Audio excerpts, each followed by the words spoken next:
টক দই বানানোর জন্য আমি একটা হাঁড়িতে পরিমাণ মতো জল নিয়ে নিয়েছি। এখন এই জলটা কুসুম গরম হওয়া পর্যন্ত অপেক্ষা করব। জলটা গরম হয়ে গেলে এতে দিয়ে দিচ্ছি গুঁড়ো দুধ। আমি কিন্তু গুঁড়ো দুধটা একসঙ্গে মেশাবো না, অল্প অল্প করে মেশাতে থাকবো। টোটাল 2 কাপ পরিমাণ গুঁড়ো দুধ আমি এখানে অ্যাড করেছি। আর জলটা আছে 500 গ্রামের মতো। আপনারা পরিমাণটা এরকমই রাখার চেষ্টা করবেন, তাহলে কিন্তু দইটা পারফেক্ট হবে। দুধটা মিশিয়ে নেওয়া হয়ে গেলে আমরা গ্যাসের ফ্লেমটা হাই করে দেব এবং এরকম যখন বলক চলে আসবে তখন গ্যাসের ফ্লেমটা বন্ধ করে দিতে হবে। 2-3 বার বলক উঠে গেলে আমরা দুধটাকে এভাবেই রেখে দেব ঠান্ডা হওয়ার জন্য। একটি ছেঁকনিতে আমি 2 চামচ দই দিয়ে রেখে দিয়েছিলাম প্রায় 2 ঘন্টা আগে। এতে করে দইয়ের যে এক্সট্রা জলটা সেটা কিন্তু ঝরে গেছে। এখন দইটাকে ফেটিয়ে নেব।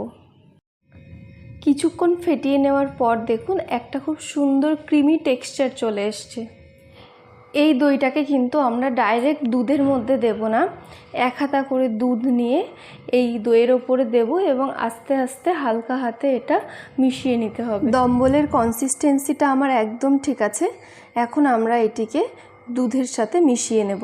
এই পর্যায়ে দুধের উষ্ণতাটা এমন থাকবে যেন আপনি এর মধ্যে একটা আঙুল দিয়ে 10 থেকে 15 সেকেন্ড রাখতে পারেন।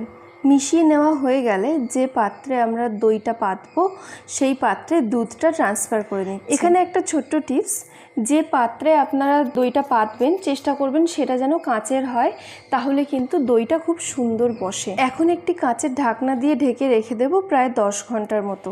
দইটা কিন্তু পাতা আমার কমপ্লিট। আমি বোলটা একটু ঘুরিয়ে আপনাদের দেখাচ্ছি কত সুন্দর বসেছে। সম্পূর্ণ ভিডিওটি দেখার জন্য ধন্যবাদ। বাড়িতে একবার বানিয়ে কমেন্ট করার অনুরোধ রইল।